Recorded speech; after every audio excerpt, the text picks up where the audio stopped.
제4회 사례문제 해설 시작하도록 하겠습니다.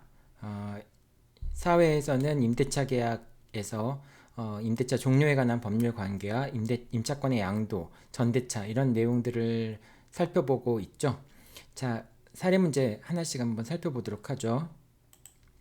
먼저 첫 번째 문제입니다. 첫 번째 문제는 사실관계가 이렇습니다. 이제 여기다 할게요.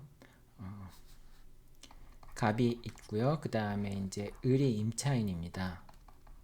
임대인이고 을이 임차인입니다. 그 다음에 이 Y 건물에 대해서 진정한 소유자 A가 소유자인 겁니다. 근데 아직 A가 소유자이긴 한데 이제 갑이 A의 허락을 받지 않고 임대차 계약을 체결한 거죠. 진정한 소유자는 A였던 거고요. 여기선 일단은 갑이 A로부터 어떤 권한을 위임받거나 그런 건 아닌 상황인 것이죠. 자, 그 상황에서 이제 갑과 을이 임대차 계약을 체결했고, 그 다음에 이제 또 여기 갑의 채권자인 병이 있죠. 갑의 채권자인 병은 청구 채권 4천만 원의 채권을 갖고 있는데 그 4천만 원의 채권을 강제 집행하기 위해서 차임에 대해서 차임 채권을 압류하고 그 다음에 전부 명령을 받은 거죠. 전부 명령을 받았습니다. 자, 이 상황에서 이제 을이 차임을 연체하자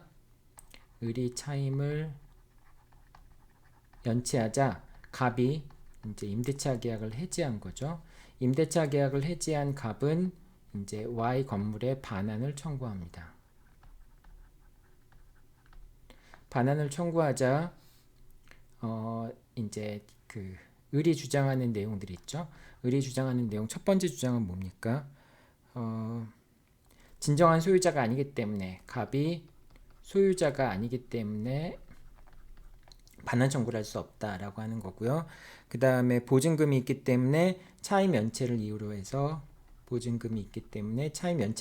계약을 해지할 수 없다. 그 다음 세 번째 항변은 임대차 계약이 해지되었다고 하더라도 보증금이니까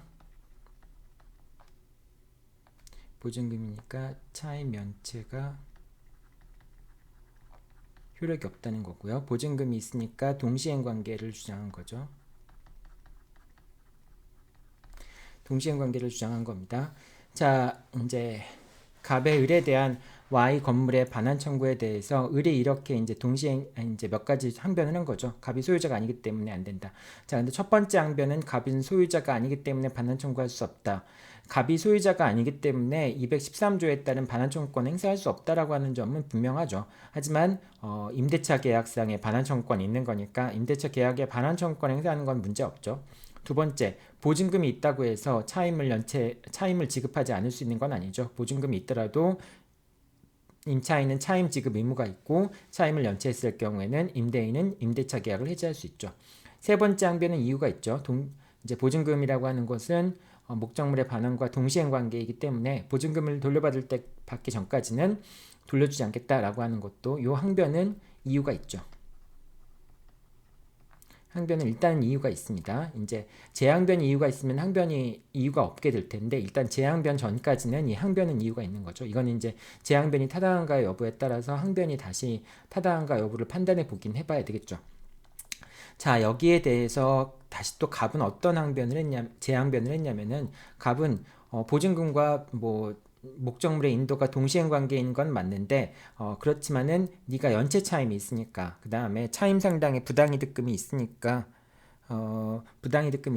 그만큼 목적물을 돌려주기 전까지 임차인이 부담하는 모든 채무가 보증금에서 공제가 돼야 된다.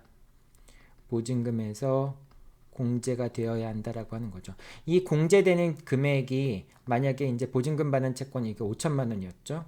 보증금 반환 채권보다 적다면은 그 부분에 대해서 그 부분의 범위에서 재항변이 이유가 있는 것이기 때문에 그 범위 내에서 동시항변은 이유가 없고 따라서 당사자의 청구가 이제 일부만 이제 다시 한번 얘기할게요.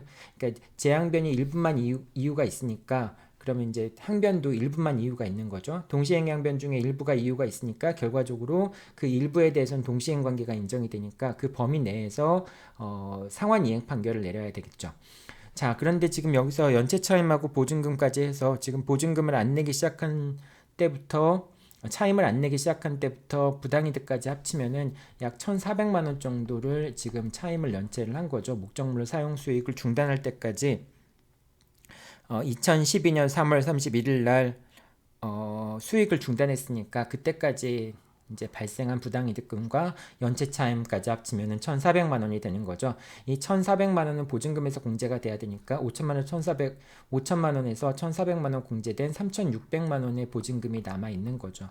그러니까 이 3,600만 원의 범위 내에서는 동시행위 항변이 의미가 있는 거죠.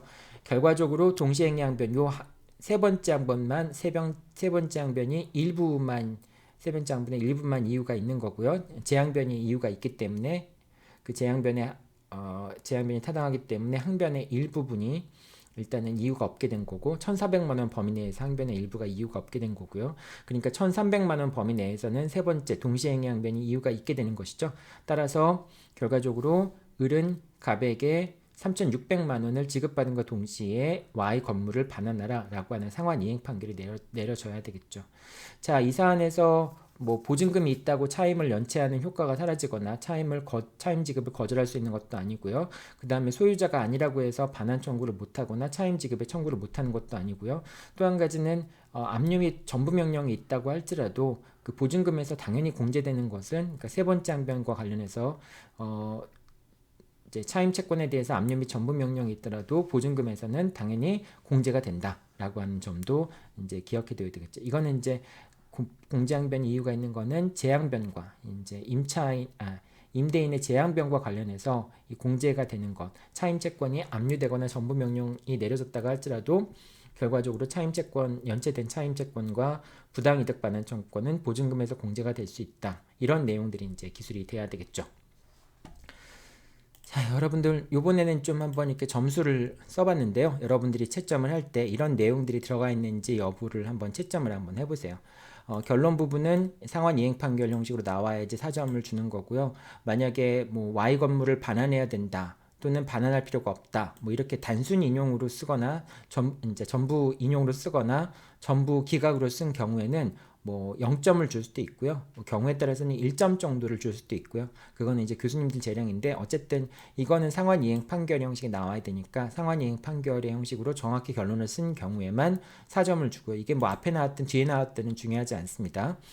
4점을 주면 되고요. 그 다음에 문제의 쟁점 관련돼서 뭐 타인 소유물의 임대차에 있어서 임대차 계약이 뭐 유효하게 성립할 수 있고 그 경우에도 해지할 수 있는지, 해지된 경우에도 원상회복을 청구할 수 있는지, 그 다음 보증금 공제 법리에 관련된 부분이 어떤 점들이 문제인지, 그 다음에 보증금과 임차 목적물의 반환이 동시행 관계인지 뭐 이런 내용들이 이제 문제가 된다라고 하는 점이겠죠. 이게 쟁점이 되겠죠. 자, 일단은 뭐 타인 권리 매매, 타인 권리 임대차가 어떻게 되느냐라고 하는 부분들 쭉 써야 되고요. 그 타인 목적물의 타인 소유물의 임대차 같은 경우에도 임대차 관계가 유효하게 존속하기 때문에 차임을 연체하면은 뭐 임대차 계약을 해지할 수 있다. 뭐 이런 내용들이 기술이 돼야 되겠죠. 자, 그다음 보증금과 차임의 연체인데요. 보증금이 있다고 하더라도 차임을 연체할 수 없다. 그러니까 차임을 뭐 지급해야 된다. 그리고 보증금이 있다고 하더라도 차임을 연체하면은 임대차 계약을 해지할 수 있다. 뭐 그런 내용. 그 다음에 원상회복 의무와 관련된 내용에서는 이게 소유권이 없더라도 임대차 계약에 따라서 반환 의무를 부담한다. 뭐 이런 내용을 써야 되고요. 그 다음에 보증금 반환과 Y 건물의 반환이 동시행 관계이다라는 점 써줘야 되고요. 그 다음 보증금 반환 의무의 범위와 관련해서 보증금은 임대차 계약이 종료하고 목적물이 인도될 때까지 발생한 모든 차임 채무를 담보한다. 그 부분이 공제가 돼야 된다라고 하는 거니까요. 여기서는 연체 차임 700만 원, 그 다음에 차임 상당의 부당이득 700만 원에서 1,400만 원이 공제가 돼서 남은 보증금이 3,600만 원이고요. 이 남은 보증금 3,600만 원과 그 다음에 목적물의 인도 의무는 서로 동시행 관계에 해당하는 것이죠. 그래서 보증금에서 당연히 공제돼서 이제 반환하면 되고요. 상환 이행 관계 동시행 관계라는 얘기는 했었죠. 이제 이렇게 해서 동시행 관계이다라고 하는 내용까지 기술하면 됩니다. 이 결론 점수는 이제 이 결론은 앞에 나와 있는 결론 부분은 이거는 이제 그 주문과 같은 형태의 뭐 이제 소장에 비교하면 청구 취지 같은 내용들인 거고요. 여기서의 결론은 전체적인 내용들을 요약해주는 그런 형태의 결론입니다. 이 부분은 없어도 상관없고 이 부분이 있으면 오히려 이 결론하고 중복되는 부분이 생길 수도 있어요. 차라리 그냥 요 앞에 있는 결론을 안 쓰고 뒤쪽에다가 상환이행 판결의 결론이 나와야 된다라고 하는 점을 명확하게 기술해 주는 것도 하나의 방법이긴 합니다. 그러니까 여러분들이 뭐 차라리 뒤에 있는 걸 안 쓰고 이쪽 부분을 안 쓰고 이제 5번까지만 쓰고 여기는 이제 파란색 부분을 안 쓰고 빨간색까지 포함해서 이런 식으로 결론을 앞에 쓰고 뒷부분에 이렇게 놓은 거를 쓰는 방법도 있을 것 같고요.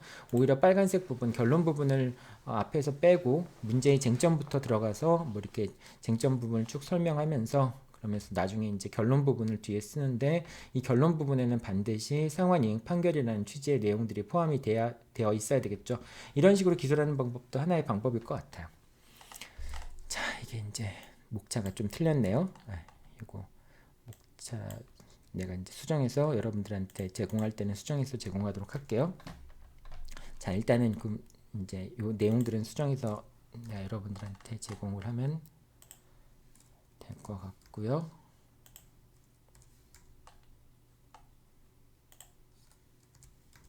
네.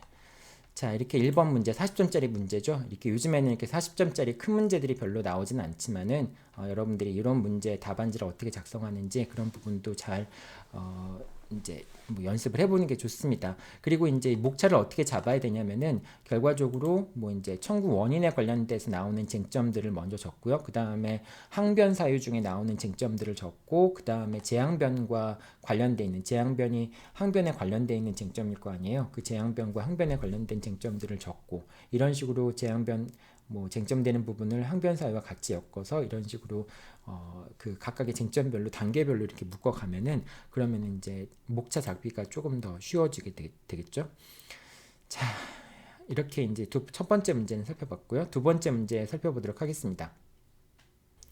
자, 여러분들 두 번째 문제 설명하기 전에 첫 번째 문제 약간 좀 설명이 좀 미진한 부분이 있는 것 같은데 첫 번째 문제에서는 이제 그 진정한 소유자가 임대인을 상대로 해서 진정명의 회복을 원인으로 하는 소유권 이전 등기를 청구했잖아요. 그 소유권 이전 등기에서 승소한 경우에 결국 이제 말소 등기 청구에서 승소한 거죠. 승소한 경우에 이제 더 이상 채권자는 아니 임대인은 Y 건물에 대해 소유자가 아니게 되는 거죠. 그렇게 해서 이제 Y 건물에 대한 임대인이 소유권을 상실한다고 해서 바로 임대차 계약이 이제 효력을 상실하는 건 아니고요. 타인 권리 이제 타인 소유 목적물에 대해서 임대차 계약을 체결한 경우에 그 임대차 계약이 종료하는 것은 자동으로 종료되는 것은 언제의 시점이라고 얘기했어요.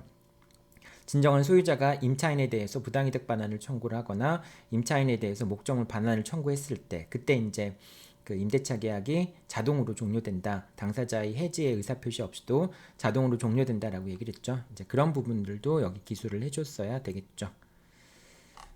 자,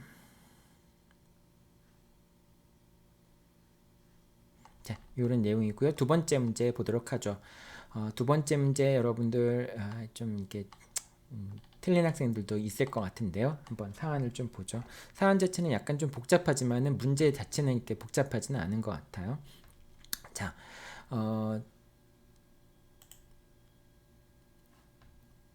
네, 한번 보죠. 값이 있고요. 이제 A가 있네요. X 토지가 있고요. 그 다음에 X 토지는 A의 소유였습니다. 그런데 값이 X 토지를 임차했죠. X 토지의 임차인이었고요. 그 다음에 X 토지를 임차한 값은 Y 건물을 짓고 Y 건물의 소유자가 되었습니다. 자, 이런 상황이었고요. 그리고 이제 값은 Y 건물에 대해서 을에게 임대차를 준 거죠. 임차인입니다. 그런데 을에게 임대차를 했는데 그 임차권을 설정하기 전에는 B의 명의로 저당권이 설정돼 있었고요.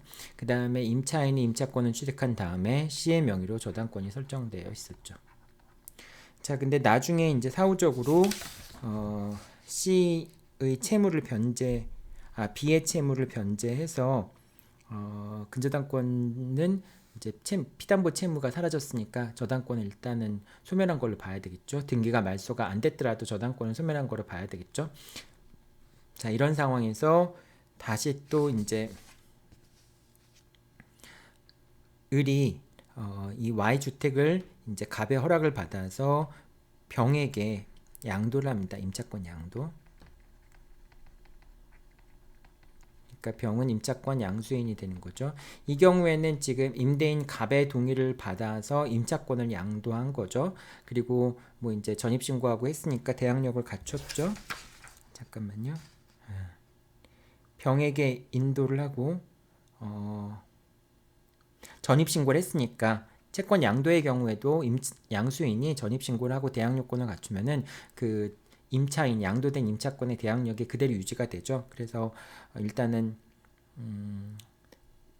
대항력은 그대로 이어지는 것이고요. 그런 상태에서 임차인 병이 1,000만 원의 유익비를 지출했습니다.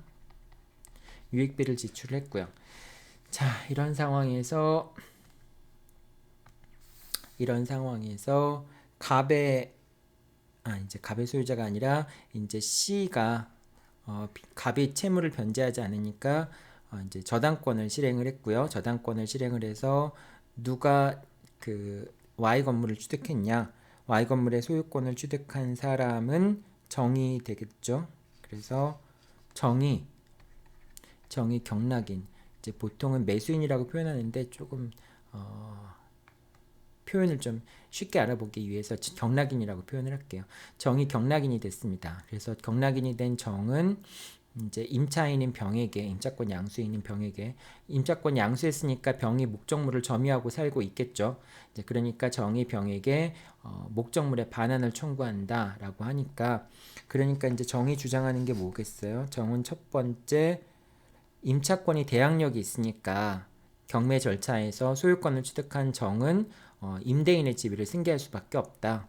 그렇게 하거나 따라서 임대차 관계가 존속하니까 나한테 목적물의 반환을 청구할 수 없다.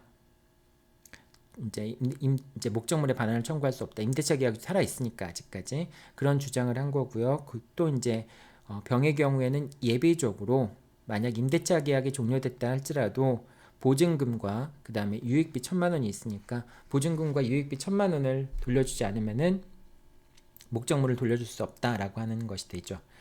자, 이 사안은 뭐 이렇게 복잡하긴 한데요. 문제는 단순합니다. 결과적으로 을의 임차권이 대항력을 유지하는가, 대항력 갖고 있는가, 을의 임차권의 대항력을 취득한 순서가 어떻게 되는가라고 하는 점이 결국은 이제 그 병이 양수한 임차권의 대항력에도 그대로 이제 승계가 되는 거니까 이제 그것에 따라서 결정이 되겠죠.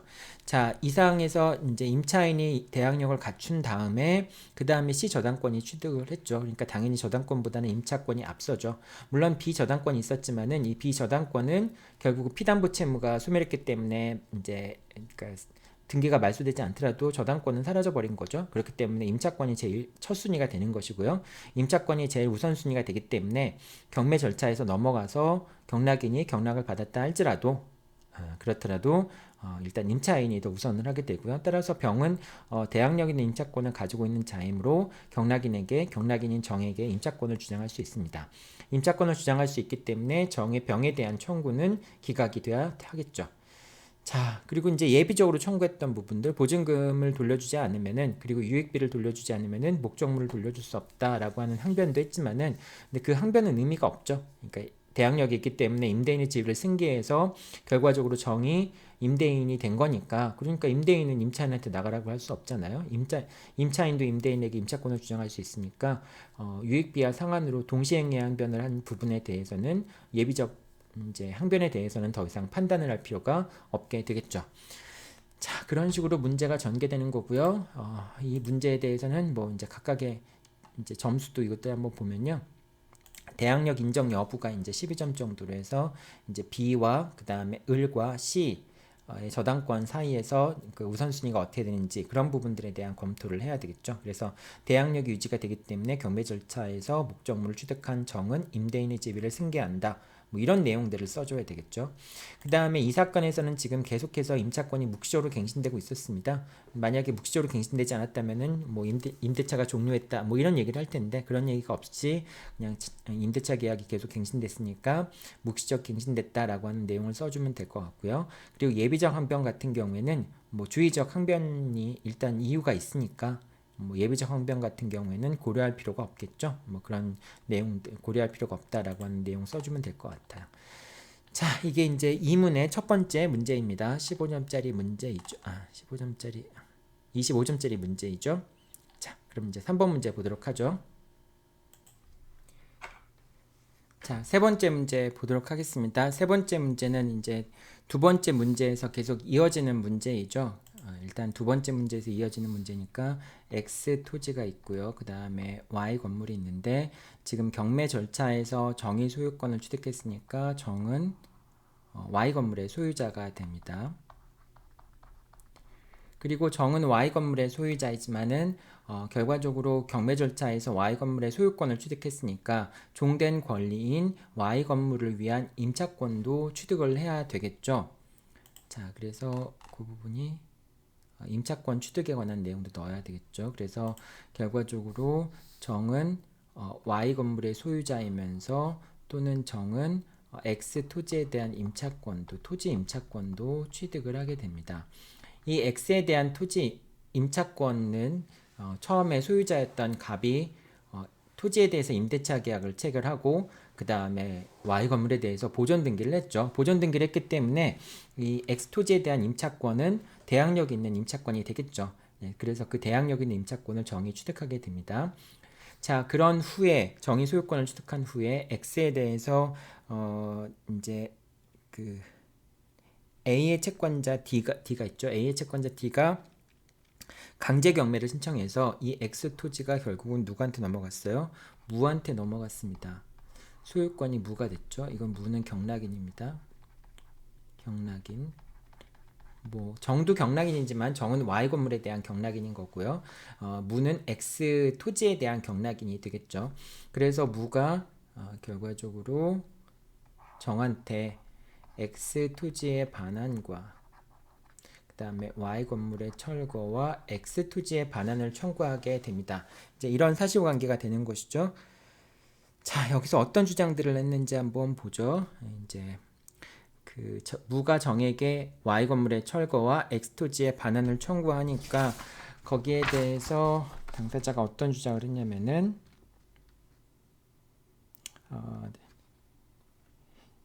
임대차 계약을 이제 매수 청구권 청구하는 소를 제기했으니까 그러니까 이제 이렇게 되는 거죠. 무가 정에게 이제 Y의 철거와 그 다음 X의 반환을 청구하니까 거기에 대해서 정이 항변을 한 거죠. 항변은 어떤 사유를 항변을 한 거예요? 매수청권이라고 하는 것을 항변을 한 거죠. 매수청권에 대한 항변을 하니까 그러니까 다시 또 무가 뭐라고 주장하냐면은 첫 번째 자신은 정과 임대차 계약을 체결하지 않았으므로 정과 임대차 관계가 없으니까 자신은 뭐 이제 첫 번째 매수청권의 상대방이 아니다. 건 상대방이 아니다. 그런 얘기 하나 주장했고요. 또 두 번째 항변 사유, 두 번째 재항변 사유는 뭐냐? 이제 매수청권의 상대방이 아니라고 하는 거니까 이거는 재항변 사유가 아니라 결과적으로 이제 매수청권 행사할 수 없다. 요건 사실에 관련된 문제이긴 하죠. 자, 그리고 두 번째 항변은 A와 갑이 X토지에 대한 임대차 계약을 체결할 시점에서 그러니까 A하고 갑 사이에 임대차 계약을 체결할 시점에서 철거 청구권, 매수 청구권을 포기하기로 하는 특약이 있었으니까 결과적으로 지금 정이 갑의 임차권을 양도받은 거잖아요. 양수한 거잖아요. 그러니까 처음에 임차권을 넘길 때부터 그때 매수청권이 포기되어 있는 합의가 있었으니까 그 합의가 있는 채로 넘어간 거니까 매수청권을 포기하는 합의가 있었으니까 매수청권을 행사할 수 없다라고 하는 주장을 한 겁니다. 자, 이거는 이제 매수청권 포기 특약 같은 경우는 재앙변사유가 되겠죠. 자, 여기서 볼 때 첫 번째 이제 심리 결과에서는 Y주택을 넘긴 것, Y주택에 대해서 소유권을 취득한 정이 결국은 소유권을 취득한 정은 이제 임차인 이제 Y 건물의 소유자로서 Y 건물의 소유권을 취득하고 X 토지에 대한 임차권까지 취득을 하게 되죠. 왜냐하면 X 토지에 대한 임차권은 Y 건물을 위한 종된 권리이기 때문에 그렇습니다. 그래서 이제 정이 Y 건물의 X 토지에 대한 임차권을 취득했는데 이 대항력이 있기 때문에 이 X 토지에 대한 임차권은 대항력이 있기 때문에 무가 소유권을 취득하게 되면은 결과적으로 무가 소유권을 취득하게 되면은 그러면은 이제 이 대항력 있는 임차권이기 때문에 무는 이제 그 A의 그 임대인의 지위를 그대로 승계하게 되죠. 결과적으로 임대차 계약이 종료하면은 무가 임대인의 지위를 승계하기 때문에 건물 매수청권 행사할 수 있게 되죠. 그래서 매수청권 행사할 수 있다. 뭐 그런 얘기가 나오게 되고요. 그 다음에 시가는 2억이었고요. 종료 시에 갑이 건물을 철거하여 엑스토지에 반환하기로 하는 약정이 있었다. 이 매수청권을 포기하기로 하는 약정이 있었던 것은 사실인 것 같아요. 자, 이런 사실관계들을 바탕으로 해서 하나씩 판단을 해보죠. 자, 먼저 매수청권을 포기하기로 하는 특약이 있었다라고 하는 점에 대해서 매수청권은 포기할 수 없겠죠. 당연히 이거는 이제 강행 규정이기 때문에 당사자가 임의로 이 매수청권을 배제하는 특약을 할 수 없습니다. 다만 이제 채무 불이행에 의해서 임대차 계약이 해지되는 경우에는 그런 경우에는 매수청권 행사할 수 없으니까 그런 경우에는 뭐 미리 매수청권을 포기하기로 한다라고 하는 약정이 있었다 할지라도 그 자체는 뭐 무효가 되거나 그러진 않겠죠. 자, 어쨌든 매수청권을 포기하는 특약이 있었지만은 이 사안에서는 강행 규정이기 때문에 매수청권을 포기하기로 하는 특약은 효력이 없는 거고요. 그 다음 매수청권의 상대방이 뭐 자기는 임대차 계약을 체결한 적도 없기 때문에 매수청권의 상대방이 안 된다라고 했지만은 무는 그 대항력 있는 임차권의 목적물의 양수인이잖아요. 그러니까 당연히 임대인의 지위를 승계하게 되는 거죠. 그러니까 임대인의 지위를 승계하기 때문에 당연히 임대인이 되는 거니까 매수청권의 상대방이 아니다라고 하는 항변도 이유가 없게 되겠죠. 그 다음 정 같은 경우에는 이제 그 임대차 계약이 종료하고 나서 정이 이제 그 정이 이제 그 갱신을 안 해줬으니까 무가 갱신 안 해줬으니까 정은 당연히 지상 건물이 현존하고 있으니까 지상 건물에 대해서 매수청권 행사할 수 있겠죠. 자, 이렇게 매수청권 행사하게 되면은 당사자가 청구 취지를 바꾸지 않는 이상은 그러니까 이제 뭐 이걸 청구를 상환이행으로 해서 건물의 소유권을 넘겨라. 이제 무한테 넘겨라라는 식으로 상환이행 판결이 내려지지 않는 이상은 당사자의 청구를 기각할 수밖에 없죠. 근데 이 사안에서는 청구 취지가 변경됐다라고 하는 얘기가 없죠. 그러니까 정의 항변사유로서 매수청권만 주장을 하고 거기에 대해서 무가 청구 취지를 변경하거나 그런 내용들이 없죠. 그러니까 당연히 무의 청구는 기각이 돼야 되겠죠. 뭐 이제 이런 내용들로 여러분들이 답안지를 작성을 하면 되는데요. 이렇게 한번 이제 문제를 푼 다음에 그 다음에 답안지를 어떻게 구성할 것인가, 뭐 청구 기각이라고 하는 거, 그 다음에 이제 문제의 쟁점 적으면 되고요. 그 다음에 X 토지에 대한 대항력이 있는 거다. 그러니까 결국 X 토지에는 대항력이 있는 것이기 때문에 대항력이 있는 것이다. 왜냐하면 그 처음 소유자인 갑이 이제 임대차 계약을 체결하고 Y 건물을 신축해서 보존 등기를 했으니까 그러니까 당연히 대항력 있는 임차권이고요. 정이 이제 종된 권리로서 Y의 임차권을 취득한다라고 하는 내용들을 쭉 써줘야 되고요.